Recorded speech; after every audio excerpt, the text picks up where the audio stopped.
thing about speaking as a mom is that no matter how different we may look and where we come from and what we wear, the issues and concerns are all the same, and what we want for our children is all the same. We want them to be respectful. We want them to grow up and leave home, right? and be productive members of society. Thank you so much. Thank you so much for that kickoff, Jeannette. And as everyone who has joined the webinar so far can see, we're going to have a wonderful conversation today. Thank you to everyone who has joined the webinar. As you can see, today we're here to talk about family engagement in juvenile justice systems, building a strategy and shifting culture. My name is Jacob Agus-Kleiman. I serve as a senior policy analyst at the Council of State Governments Justice Center. You can see I'm joined by 3 panelists who I'll introduce a little bit later, and we'll be helping to have a discussion about some of the work that's being done nationally. Oops. For those of you who haven't had the opportunity to work with us, the Council of State Governments Justice Center is a national, nonprofit, nonpartisan organization that works across the country with all 3 branches of government. We do work to improve outcomes in both the criminal and juvenile justice systems, and work in a variety of different ways, including providing technical assistance to Second Chance Act grantees, providing support to grantees from other federal grant tracks, direct state support, conducting independent research, etc. One of the really exciting ways in which we're able to do our work is as a national organization, we're able to see consistent strengths and raise those up and share those across jurisdictions, but also identify where jurisdictions are having shared challenges and identify the resources and supports necessary to help jurisdictions overcome those shared challenges. This project that we're speaking about today was funded by the Office of Juvenile Justice and Delinquency and Prevention. OJJDP provides national leadership, coordination, and resources to prevent and respond to youth delinquency and victimization. The office helps states, localities, and tribes develop effective and equitable juvenile justice systems that create safer communities and empower youth to lead productive lives. Just as a quick note, some housekeeping before we really start to jump in. If you have any questions, please put them in the chat. The panelist discussions will be kicking off with a few questions that we already have in place, but if we have time, we'll be pulling from the question and answer, the questions listed in the chat, and we work to answer those as well. Just as a note, this webinar is also being recorded. So if you have anyone you would like to share this with after, of course, we will make sure to make those resources available. Also, just to note, the web brief that I'll be talking about in a little bit was launched on Monday and can be found on CSG's website. And we'll make sure to send out the link to those resources at the end of this session. As you can see, today we'll be talking about who will be speaking with you all today, defining the problem, the framework developed within the web brief, and then the discussion.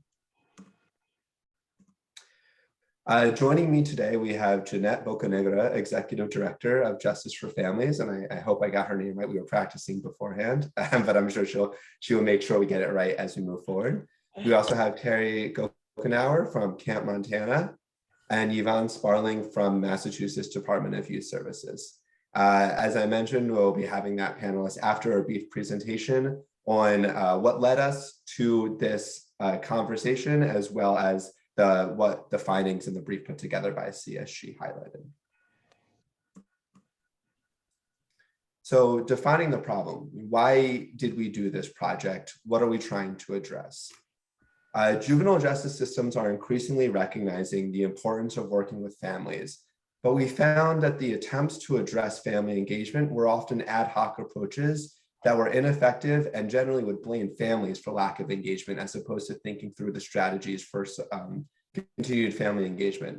This was really highlighted during the COVID-19 pandemic. This project actually started as an opportunity of trying to think through what lessons were learned, what innovative practices were conducted during COVID-19 in response that could be learned from and carried forward to improve family engagement moving forward. In other parts of the juvenile justice system, we saw, trying to rethink the use of detention to get as many youth out of detention for their health.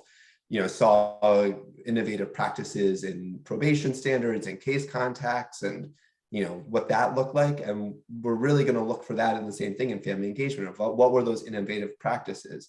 But when we started the conversation with jurisdictions, with families, with practitioners, what we really found was that that wasn't happening consistently. Oftentimes, especially in facilities, family engagement was the first thing that was dropped, where maybe you would have a couple extra phone calls, but not, and recognizing the public health concerns of letting people into facilities. When that was dropped, family engagement dropped with it. And so that really raised an issue for us of how did this happen? Why in other parts of the system were we seeing innovative practices, trying to think through critical responses, but on the family engagement side, so consistently we're hearing, and not to say that there was no good practice happening, and we'll have members of our panelists who can speak to some of those good practices, but that by and large, it really was one of the things that dropped off and what that meant. And so we wanted to look at the idea that courts, probations, and corrections agency should consider a fundamental shift away from this ad hoc system-centered approach to a culture and strategy that centered families in supervision and really prioritized family engagement. The critical gap that we identified was a result of, as I mentioned, not prioritize family engagements and operating within a culture that is not inclusive of family needs. So from conversations, we really found that system actors lack perspective on what families need to participate in their child experience. The policies, procedures, and statutes generally do not take families into account or provide guidance on how families should be getting engaged. Families often receive minimal guidance and support on how to engage with the juvenile justice system, what that looks like, making it extremely challenging to navigate the system, advocate for their child's best interests, understand their rights and role. Family engagement activities, even when they do exist, lack the money and time to truly ensure they're a central part of case planning. So not seeing the staff or economic investment in family engagement strategies, but more of just, if you can do this, we will, but we're not going to pay for you to come to court hearings. We're not going to pay for you to come to different sessions. We're not going to help cover the travel costs of seeing your child if they're in a facility. And oftentimes parents and caregivers felt blamed and undervalued in the process, and yet at the same time held responsible for their child's behavior, seen as a barrier to engagement, etc.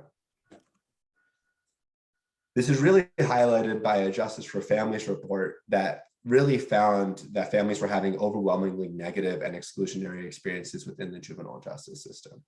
So as you can see on this slide, 91% of family members said that courts should involve families more in decision-making around their child's adjudication and disposition. 86% of family members said they would like to be more involved in their child's treatment while in a residential facility. 2 out of 3 parents reported that they had to miss work and forfeit pay in order to support their child involved in the juvenile justice system. And more than 1 in 3 families said that phone calls are too expensive, and that prohibits them from engaging. And only 18% of families feel that professionals in the juvenile justice system, including judges, probation officers, defenders, facility staff, prosecutors, were helpful or very helpful. So what this really shows is this gap between what families might want to be involved in, if they feel if they're being involved, how they feel engaged, and what justice systems were really saying of, we recognize the importance of family engagement.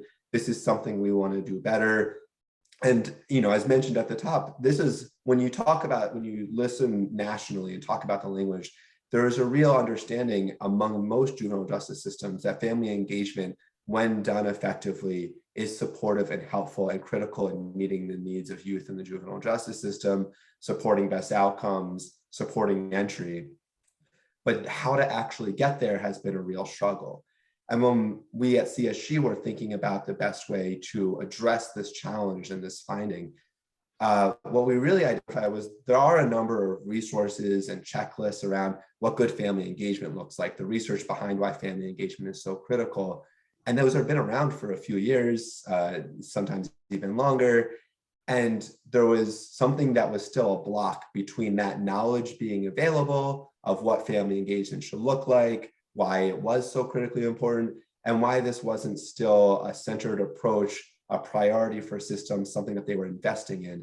And we identified that really what needs to happen is a culture shift, not just an acknowledgement of the importance of family engagement, but really a centering of family engagement in every facet of the juvenile justice experience, and ensuring that both youth and families, as well as staff and systems, have the ability to meet those needs. And one of the exciting things about this shift in culture that I'll be walking through and that we highlight in our web brief is the idea that it can happen at every level. So whether you work at a state-run agency and you're in the state office, you work at an individual facility, you're in a local probation office, these are lessons learned components that can be taken and built into your everyday practice. If you're a system stakeholder, if you're someone who works with justice systems, whether as a service provider, as an advocate, these are things you can work with on a local level, at the state level, at the regional level.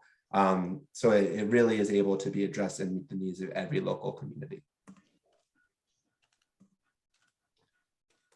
So when it comes to building a family engagement strategy and sifting the culture, really had to identify system professionals and family stakeholders desire a more active, fluid engagement with one another. It's an iterative process, it's a back and forth, it's a building shared understanding of what the best processes look like, what challenges are popping up. For example, COVID-19, right? Like there's a constantly changing world that we're working in, and that continued conversation to find the strategies that are most effective. It requires a shift not only in policy, but as mentioned, within the culture of juvenile justice agencies and how they're building family engagement in, and that system professionals have the power to make this shift a reality.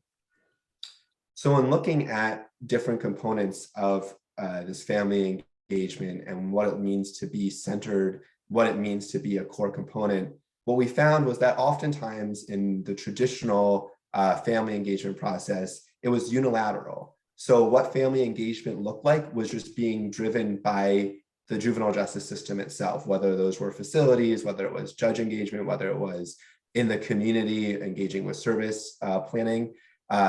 All authority is removed from the family. System actors are driving decision making. They're saying when you should show up, how you should show up, and dictating that to the families. A family-centered approach, in contrast, really enables families to shape and drive system decisions. They're engaged in family and team meetings. They're helping identify case plans, supervision terms, appointment and services, incentives and sanctions, identifying what's going to work for them as a family, what time works for them, where they identify their biggest needs. This is not to say that families will have veto power or the sole decision-making partners. It's that they are a joint partner in the process. They're engaged. They're identifying what are the structures that are going to allow us to engage in a way that's going to help improve outcomes. Similarly, often find when talking about family engagement, that families are seen as either a tool or a problem to be overcome rather than a value partner. So going back to that idea of systems dictating to families about how they will engage, even in the best case scenario under that framing, those families are still just a tool of, oh, they can plug in here and help. Oftentimes they'll be seen as a barrier of this family isn't engaging, and that's a barrier to us meeting the needs of this youth. Whereas they can be seen as a valued partner in making these decisions. So this more supportive approach that's family-centered is focused around talking about what families want and need in order to support their child's success.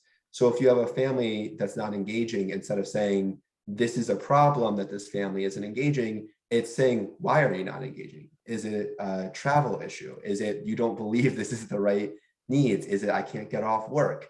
Is it I don't feel like I was talked to or engaged or a valued partner? This is, once again, not to say that every family is going to choose or want to be engaged. There's always going to be difficult barriers to overcome in both directions. But what is the centering process? What does problem solving look like? What are the things built into probation case standards of family engagement? When doing quality assurance on probation cases, is it being looked at what efforts were made to engage the family? What questions were asked? Is that part of the case plan review? Really centering and supporting the idea that families are a shared decision maker. We also found that in system traditional centered approaches, family engagement is ad hoc. It's not built into all aspects of agency policy, practice, and funding, but it's just an add-on. Whenever it's possible, it's done. When it's a probation officer, if they can get families engaged, that's great. Not seeing staffing, whether that's at the, once again, state, regional, county, local office level, depending on the size and breakdown of your state, who's dedicated to family engagement. Is there someone in charge of overseeing family engagement, providing resources, overseeing training for line level officers? Is it something that's being funded with resources? Are you providing financial support to families to be able to travel to services, to be able to come to court hearings? If they have to travel a far distance in order to get to a facility, is there support to stay in a hotel overnight? To what extent is the idea of family engagement actually built in, centered, and resourced appropriately, both in terms of staff time as well as financial resources, to actually allow it to be this comprehensive agency-wide commitment and not just something that's done when available or when convenient or when all of the stars align, but it's reflected in all aspects of policy and practice, that staff exist whose priority and focus is on family engagement, that resources are there. So really think through how to make it a comprehensive core component of the entire system and not just available ad hoc. Also found in system-centered approach that family engagement is generic. But when they do exist, they're applied to all families in the same way. They don't account for cultural differences, regional differences, respond to the differences in families and their individual circumstances. And so really shifting, and all of these components tie together. And so when really centering and taking the time and building it as a core component of case planning, for example, making sure it is an individualized approach, that there's cultural alignment, that youth and families are able to define who they consider family, and there are those critical adults in their lives who they think should be a part of the process, that we're using native languages and aligning engagements with cultural norms and practices, that those conversations are happening. If you have a youth with a parent who, as maybe an undocumented immigrant, understanding that they may not want to come to a state building for fear of coordinating with immigration, having those conversations, understanding what the individualized approach is, what that looks like, and really building individualized family engagement within every case plan. I also found that in system-centered family engagement, there's no clear entryway or process for families to get information or navigate system processes. There's a lot of expectation on the families to identify how they can speak up for themselves, to advocate for themselves, to figure out how they can involve, to put that foot forward, to say, we're going to be engaged, we're going to find the way to be engaged, we're going to pester you to be engaged. When there are resources available, there's not clear information about what those resources look like, how they can be accessed. So really centering on an empowering approach, increasing transparency and accountability for systems by sharing clear and frequent communication on system decisions and processes, making clear what resources are available, building into court rules and training the expectation that judges are explicitly reaching out and seeking family feedback and engagement in the process, that probation officers in their case plan expectations are expected to be seeking out and reaching and building in those family-centered meetings, that facilities are doing the same thing, and really establishing those performance measures around family engagement that evaluates progress and centers feedback from families on what is effective, what's not effective, and working to build that trust and looking at those family partners as true empowered stakeholders, as opposed to, once again, going back to the idea of them being a tool or a barrier to overcome.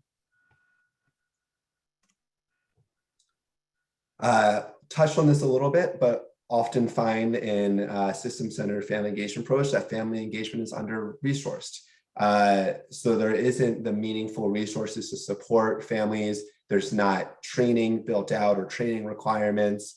When you look in facilities, resources aren't put into building rooms and spaces where families can have meaningful engagement. Once again, in the community, there aren't resources put in either in terms of staff time or financial resources to support families in transportation, in being able to think through how to take off work and not have to take off work in order to participate. And so really when it's that family-centered approach, it's a sustained model. It's investing in family engagement, building organizational capacity, establishing positions, building a pot of money that's a part of the budget, developing performance measures. This isn't something that will just fall off the next time there's a big, and hopefully there's not a next time on COVID-19, but when they have these major shifts, that this isn't the first thing that falls off, but it's actually something that is sustainable, that's a core component that's looked at and driving decision-making and prioritized. So when looking at this culture shift and what jurisdictions can do, it really starts with self-reflection and leadership. We don't want to discount all of the amazing work that's been done. I think I mentioned at the start of this, but there has been a real acknowledgement within most systems of family engagement being important, that the research is there, that the engagement with families is there, that the experience is there, that influences people in believing that when done effectively, family engagement has a real powerful, meaningful outcome and positive outcomes. And the language generally has reflected that, in that systems will say, we believe family engagement is important. But it needs to be that self-reflection of, we say it's important, have we invested in making sure that this is actually something that we're prioritizing and centering? Has there been an effort from the leadership team to guide the cultural shift? Has there been an assessment of what is the language our frontline officers are using around families? Do they see them as barriers? Do they see them as tools? Do they see them as partners? Assess the current culture and talk about what are those key elements. Establishing a vision and project plan that's backed by agency-wide policies, protocols, and supports in order to make family engagement a centered component. Dedicate those staff and financial resources to establish family engagement, and critically collect data on family satisfaction, establish performance measures that data is being collected on, to say not only is this something we're saying, but is it something we're actually doing? And if we're not doing it, continue to reflect back and say, what can we do to address, and use the data to identify. If those are things your jurisdiction is already doing, then that's fantastic and wonderful. But if it's not, ask yourself, why not? What do we need to do in order to engage in these processes? Some of the key questions to consider when going through this process are, how does your juvenile justice agency empower or remove power from families? What impact does this have on youth engagement? How does your agency partner with families in a formal way to make shared decisions? Is there a family team meeting? Is it an expectation that judges are asking formally as part of their court process for family feedback on conditions of supervision, on services? What sort of incentives and graduated responses in probation case management are families being engaged to identify what are the incentives that are most effective for us and for our family? And what are the graduated responses and sanctions that are going to actually be something that we want to engage with? And for example, in a facility, removing family visitation as a sanction, so something that should never be happening, things of that nature. Looking at comprehensive, are there core principles, policies, and protocols around staff hiring, training, promotional structures that really promote that family engagement as this core component? What sort of juvenile justice resources exist to support family engagement, and specifically to support family engagement? Is the approach individualized? How are you actually building in that accountability? When doing case management reviews, when doing performance reviews, is family engagement looked at as one of those components? Is data being collected and used to drive decision-making? I apologize for this cough. And then once again, sustained. How is family engagement? Excuse me. How is family engagement included in the financial and strategic planning of your juvenile justice agency? So I'm using my voice a little bit, and I've also been talking for a little too long. So I'm excited to turn it over to our panel for conversation. and to begin asking those questions. And so to start off, I would like to ask each of you to describe a little bit about your organization and the work you do around family engagement. And Yvonne, if you don't mind starting off for us, that'd be great. My name is Yvonne Sparling. I'm the Director of Clinical Services at the Massachusetts Department of Youth Services. We're the juvenile justice agency. We have both detained youth that are going to return to court and also committed youth, and they're committed to the age of 12 or 21. And we place them in residential facilities, and we work to get them to the community where they have casework services. And I am glad to have the other folks introduce themselves, or I can talk a little bit about some of the family engagement efforts. If you want to talk briefly about some of those family engagement efforts, okay. And then we'll. Yeah, so we had a strategic plan 10 years ago in 2012 to increase family engagement. We did a survey with 300 families, 100 who had been from the youth in detention, 100 from our youth families that had been in residential treatment programs, and 100 in the community. And overall, it was an anonymous surveys. They were satisfied, highly satisfied, but they said that their one regret was they hadn't really gotten that engaged sooner with us. And we really took that to heart to try to figure out how we could engage families sooner and more meaningfully. And one way we did that, we very much changed our family engagement policy. We increased visitation times. We increased who we considered family based on who the family thought was family, whether it was a good friend that acted in that way. And also we developed positions. There's 5 regional family engagement specialists for the 5 regions of the state who work with the casework teams to ensure from the very beginning, at the time of assessment, families can talk about what services they think their child needs or the family needs, that they can help ensure they get to all monthly treatment meetings, and that they can make sure they understand the skills their child is learning. So really as a support to that family. So those are some of the efforts we've made based on trying to engage sooner and more meaningfully. Great, thank you very much. I also see a few people have raised hands and a couple of question and answers and in the chat. So I just want to say thank you to everyone again for joining. For now, this audience is muted. If you have a question, please put it in the Q&A box or in the chat, and I will make sure to try to find it. But Terry, if you want to go ahead and introduce yourself next. My name is Terry Bocanegra. I work for the Montana Department of Corrections, and I am the coordinator for a brand new program called Camp Montana, which is an acronym for Connecting Adults and Minors Through Positive Parenting. We are a grant-funded program through OJJDP, and what we realized was there was that huge gap, in that family engagement connection piece. And so we created a program that really addresses the family as a whole. We are a 15-week program that starts with nurturing parenting, which is a very trauma-informed parenting program. It helps the fathers identify their trauma and how it's affected them as adults and as parents, and then also the trauma that their incarceration has created in the life of their children and their families.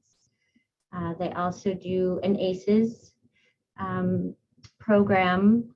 I think like 97% of our participants have, a 5 or higher ACE score, which is concerning.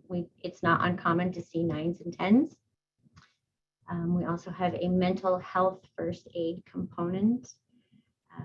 There, of course, in this environment, anxiety, depression, all kinds of things like that are incredibly common and just learning to identify the signs and symptoms and how to seek out help.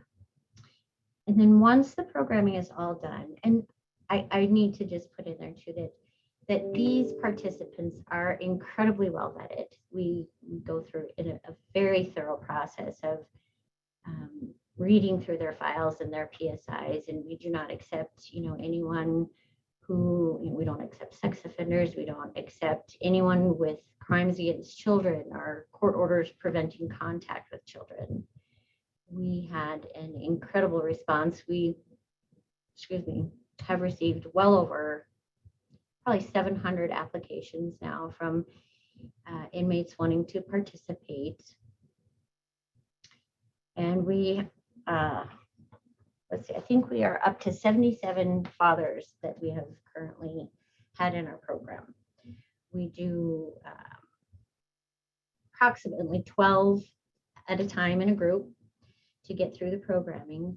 Once they're done, part of that programming is also the communications part, where they have really supervised communications and coached communications. They start with letter writing. Some of these dads have never even met their children. Some of them were born while they were incarcerated. So we start very simply with the letter writing in that, beginning that relationship building process. We then go to video visits. The initial ones are approximately 20 to 30 minutes based on the comfort level of the family and the child. They're always supervised and coached to make sure that they are child focused and appropriate. We also have created a special area in our visitation room for special visits. We had a special Christmas visit that was just absolutely magical. To bring them in here and let them experience Christmas with their fathers was really, really such a great experience for all of us. And then once all the programming has been completed, we have a 3-day family camp where we have renovated an old farm building out here that is like a 2-bedroom house, and we will pay all of their travel expenses and their lodging and their per diem for them to come and spend 3 days with their fathers doing evidence-based relationship building programs that make them just kind of feel as close to normal as possible. While it is on site, we have, I think it's an 8-foot privacy fence. It doesn't feel like you're in prison. And then we do that outreach with families too, to try to help them identify their struggles. A lot of these are single parents, and it's very challenging, just even kind of coordinating some of the services that they are engaged with and just linking them with community and statewide resources for help. So it's an incredibly rewarding program. We believe very strongly in the family engagement piece. We are dedicated to it. We also can help facilitate court appearances. We can do parent-teacher conferences, treatment team meetings. We have dads who help with homework. I mean, it's just a very, very rewarding program. Wonderful. Thank you, Terry. And then Jeannette, if you want to introduce yourself and the work that you do. Thank you. And your presentation was amazing, especially because you talked about our Justice for Families report and the findings. And I am the executive director of Justice for Families. And in 2010, we released this amazing report. And today we're still seeing some of those disparities and some of those harmful tactic ways that have been separating families for generations. You shared about investment. We're not investing in family engagement, but the wonderful thing about our report is that with this report, we were able to partner with systems and make some changes in policies. Through the report of Justice for Families, we were able to even facilitate panel conversations with over 7,000 system leaders across the country. Through this report, we were able to support Seattle, Washington with their Family Advisory Committee, which helps with that relationship. You know, Josh, you shared so much about those barriers that keep families involved or engaged or valued or respected or even seen as partners. We talk about what partnership looks like. We also talk about what involvement looks like. And if we see ourselves in really engaging families at the level where they can help make those crucial decisions about our young people. The report highlighted the crisis in 2012. In 2022, which we're approaching our 10th year anniversary, COVID highlighted all the disparities that families and community are facing.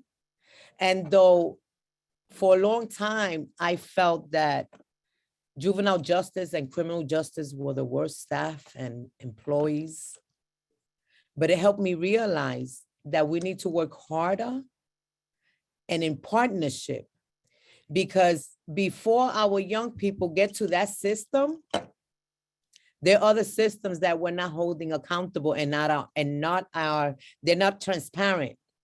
We have the school system that's just pushing our kids.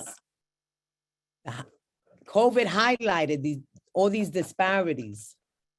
We also talk about reentry and aftercare. That doesn't start when the young person or our loved one is returning home 2 weeks prior. It starts when they're entering our facility if they have to. We also talk about those barriers. Our report highlighted all those barriers. I want to say that we don't talk about childcare. We talk about transportation, but is childcare a barrier for families? I also want to say that I applaud those who are engaging the family unit. Terry, thank you. You know, we also know that it's a domino effect. If we just support one young person, I'm going to share a quick story. I had we facilitate a Strengthening Families program, which is a evidence-based curriculum, 14 weeks. But we also know that evidence-based has to be tweaked to meet the needs of those jurisdictions. Not every parent, every young person is not a one size fits all. But we also know that it takes a village, and to be culture relevant when we're facilitating and engaging families. What do we do to make a difference? We can all make a difference as an individual. Whether we can influence change or provide families with cultural relevant workshops, you know, partnering with probation, I'm gonna say that it was a journey. You know, I thought that I just had to support a family understanding the juvenile justice language. And then I thought they were trying to set me up because the issues and the concerns were real. We're dealing with generational trauma, generational pain. And until we don't connect all these pieces when it comes to systems and meet the social and emotional component of our young people, I say that I also have 6 children, but I didn't have a manual with all my children to teach me how to be the best parent I can. We all been given just one tool to raise our children. And that's the same tool that the courts use. Kind of look like a hammer. And that hammer became a sledgehammer. And we know that to build a strong house, because we have strong roots. To build a strong house, we need more than one tool. And what Justice for Families has done in the past 3 years is really build community. How do we support community so we can partner with systems and make those changes? Our young people have to return home. And if we don't build those partnerships from the time they walk into our facility, whether it's a reentry program, whether they're on probation, there's an entry level to support families that can strengthen our young people. And also, we can't forget what it is to be a teenager. We also know that scientific research says that it takes a young brain to be fully developed, for some 26, 27. But we also know that incarceration for our young people disrupted their development. And when they return home, all those resources are not here. I understood what it was when my child went into a system and I was able to advocate. But what was really more harmful for me is to see how many young people in my community and across the country were facing those same issues and no one to advocate. And no one, because systems are very intimidating. If you're alone, it's really intimidating to even address any of the issues that we face. We also know that we have children with unique needs that are not being met. And I feel like today, because there's so many folks looking at how we can all contribute for the well-being of our young people, that we're not going to lose another generation. We lost enough generations. So I'm grateful that because even 10 years after our report release, we were able to make significant changes across the country. Are we there yet? We need to invest in communities. We can no longer expect the community to do the work or to strengthen the ability of every parent want their child to be successful. No parent want a child to be a failure. And we also know that everyone is different. How to provide those unique, special children that we have, because my mentor used to say, every young person is beautiful, talented, and gifted. But until we don't invest, what really pushed my work was that in New York, it was costing us in 2010, less than 25,000 to educate a kid in a public school, and less than 5,000 for an after-school program. And in 2010, it was costing us in New York State almost $300,000 to incarcerate a young person, and they were not coming back better than staying in the community. Today's costing us more. Give us a couple of those dollars and we can make sure that we don't push kids. You know, we also are holding the child welfare accountable for how they've contributed. We can no longer allow separation from families. And who defines family? We don't have the traditional family setting. I grew up in a neighborhood that everyone in that building that I lived in, I thought I was related to because they took care of me. It takes a village to raise children. And every mother, no matter how, and every parent, no matter how we look, what languages we speak, we want the best for our children. So I'm going to pass the baton. I don't know to who, but I can go on and go on and go on. And we never know who our children is going to fall in love with. Love has no barriers. So we got to work with all children.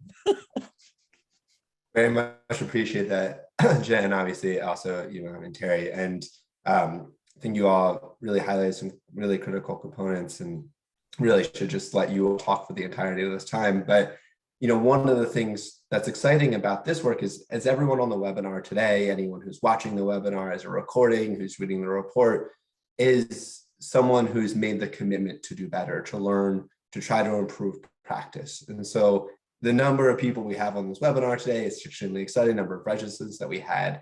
And want to think about, from your experience, from the work that you all have done, what are some of those lessons learned from going through this process that can be shared with others who are coming to this table, who are continuing to try to build on the work that they have done, continue to try to improve practice. So this time we can start with you, Terry. But can you tell us a little bit about your experience of transforming the approach to family engagement? How you noticed that the cultural shift was required? What were some of the accomplishments that you all had in making that transformation?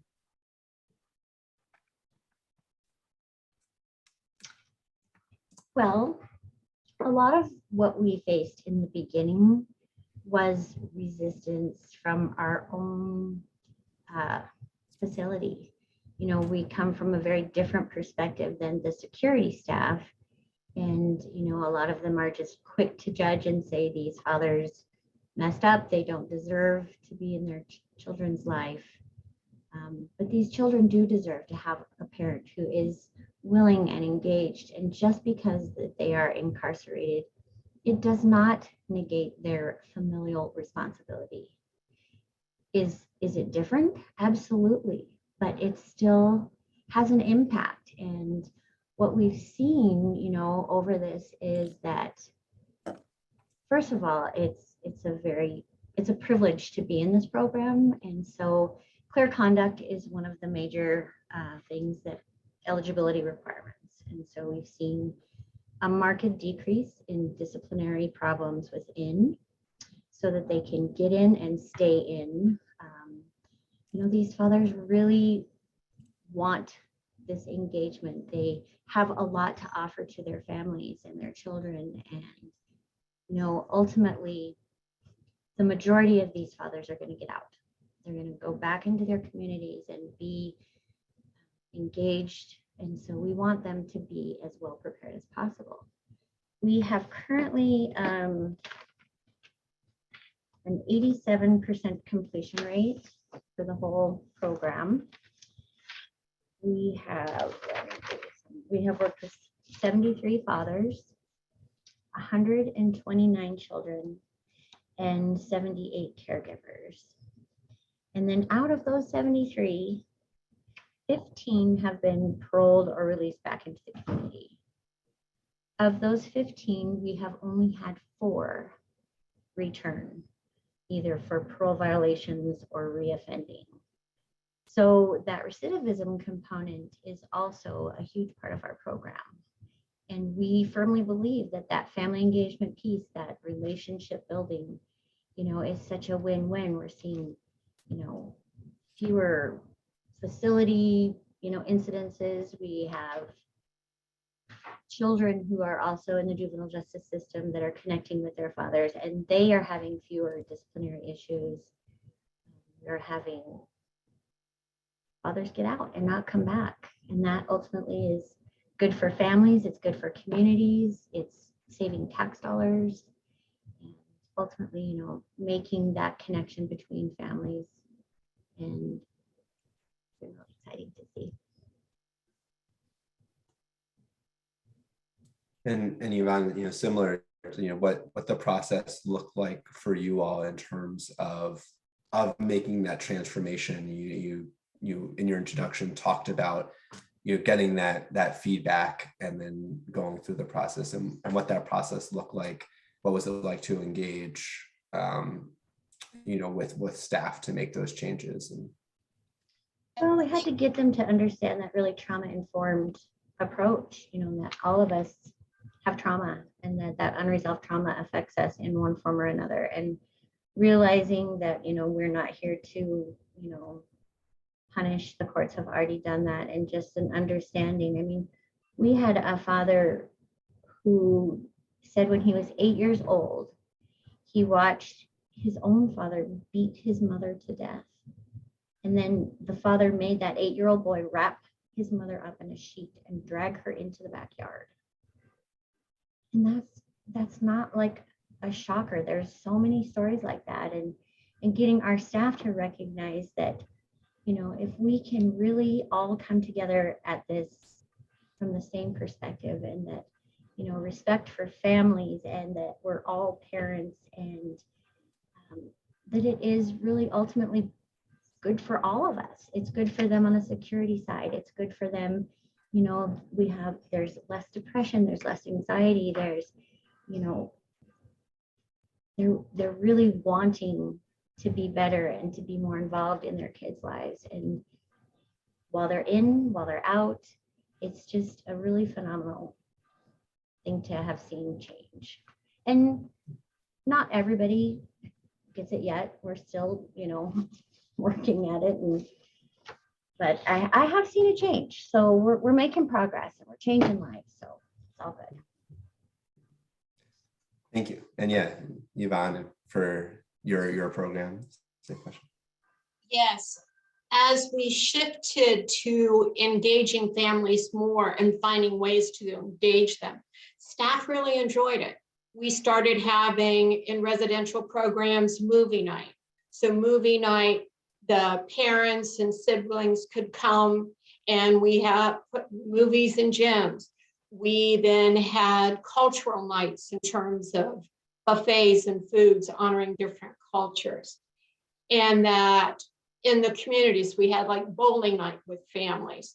And then we have evolved to having support groups. Often the family engagement specialists have support groups for families.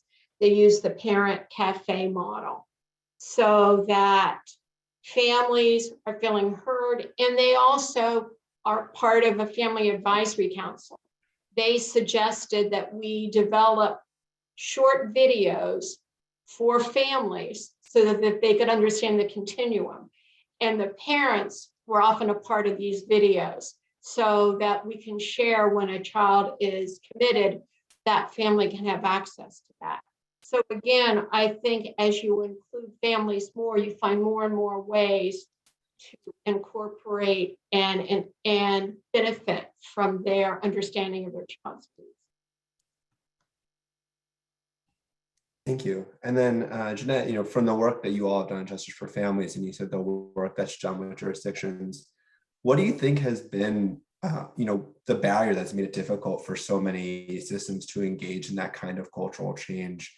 And what are some of the successes that you've seen in overcoming that? The challenges are that we need to shift from those traditional programs, and sometimes those mandated services that, because young people and families they don't comply, families and young people get punished, and the agency and those resources stay with what's not working.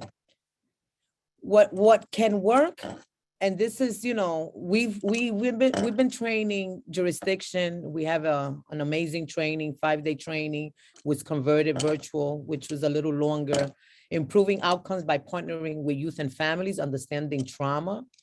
And not only just understanding trauma, how do we respond to trauma, the brain development, what does authentic partnership look like? We also have a Family Leadership Institute, which is a high-level intensive 3-day training for family advocates and family leaders.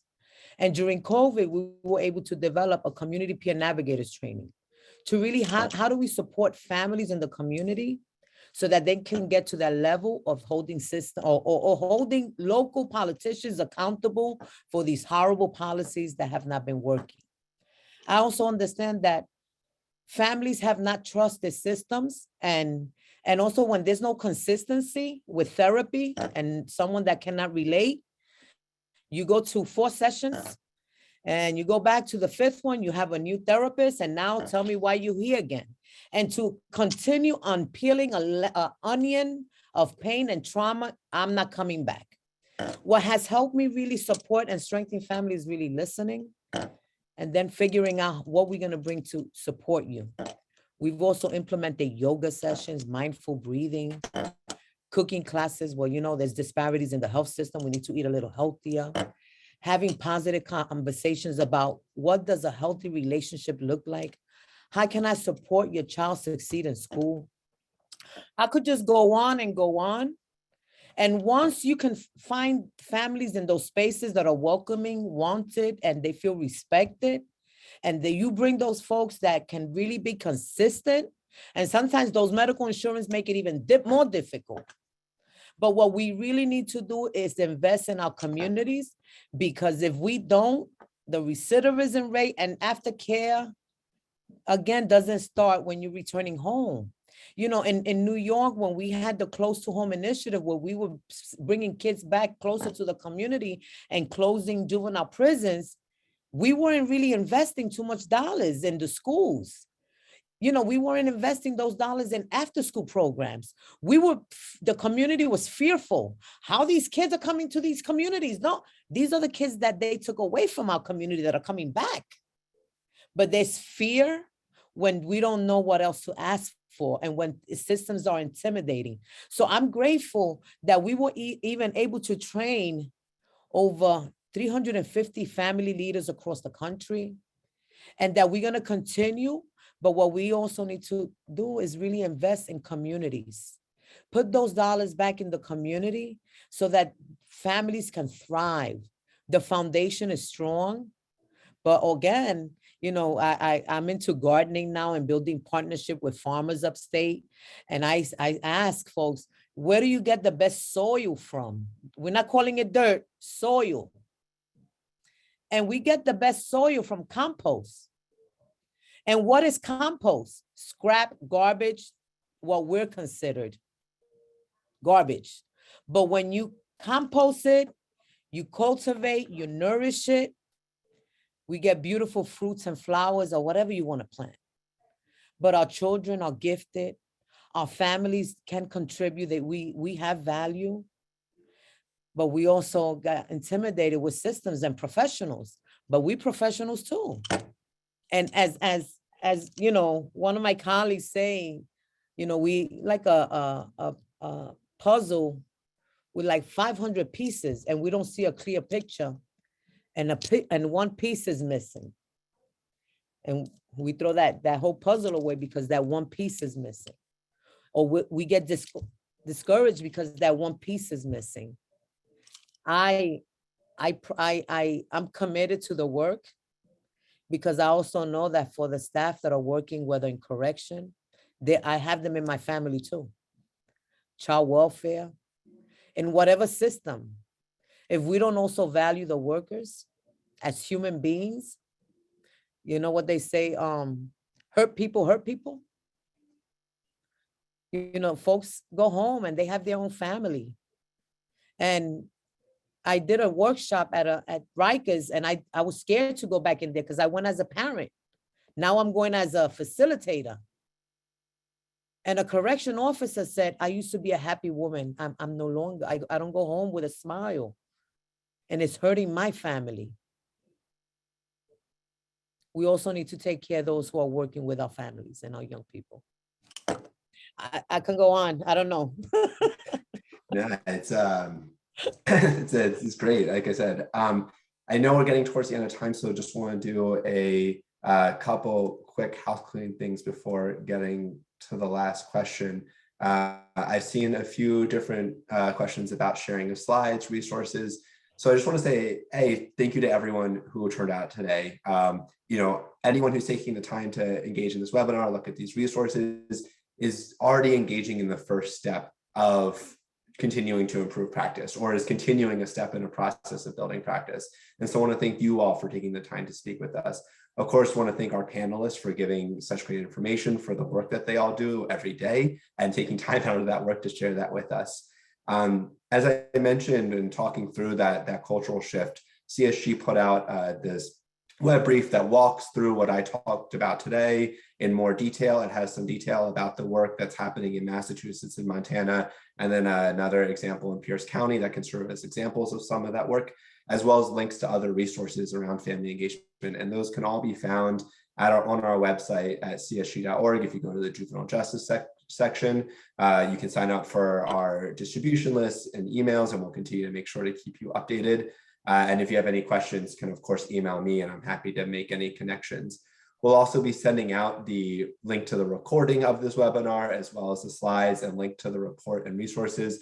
I saw some comments in the chat about the report that Justice for Families put out. If Yvonne or Terry have other reports that they think would be good to share with others, we'll make sure to include that all and get that to all of the webinar participants so that you're able to see those reports in detail. So just wanted to say thank you again. For those who are able to stay just a little bit past our identified time, would like to ask you like one last question for our panelists, which is for those who are looking to do this work, who are looking to take that next step, what would you say from your experience is that first thing that they need to do? Is that most critical thing they need to do? You know, is it a self-assessment? Is it to engage with staff? I know it's a big question, but I think it'll be helpful for people who are on this webinar and thinking through their work and, you know, how they can continue to take lessons learned from this process and other conversations to actually begin that culture change to lead to that sustainable, meaningful family engagement. So can start with Jeannette this time and then go to Yvonne and Terry. The one question will leave you with is, if it was your child, your nephew, your niece, your brother, but if it was your child, is the system good enough? And if it's not, what can we do to make it better so that every child has an opportunity to get all the wonderful resources? And why do we have to, a child has to get in trouble to get some resources? Thank you. Perfect. Yvonne? I think realizing that you really need to have positions dedicated to engaging families. I think that's critical. And then when you can get that in place, to really survey families, find from them what's helpful and what's not. And they are very invested in sharing their ideas, and they usually have really good ones. And Terry? I think from a corrections perspective, we have to really start looking at, the family as a whole, and that father or mother who is incarcerated still has a contribution that can be made to the family once it's taken as, the whole unit picture, really assessing what gaps are in your services, and then looking at ways to fill those, but understanding that family engagement is such a win-win for everybody, from facility to families to community to tax dollars. It's so worth it.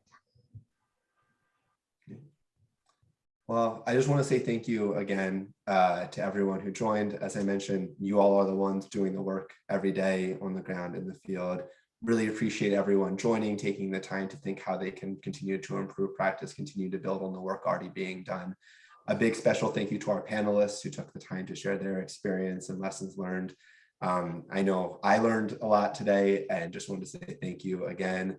As mentioned, if you have any questions, please feel free to reach out to CSG, send us an email. We'll work to connect you with resources, have conversations, and look forward to continuing to work with you all on this incredibly important topic. So thank you everyone again, and have a wonderful rest of your day. Bye, folks.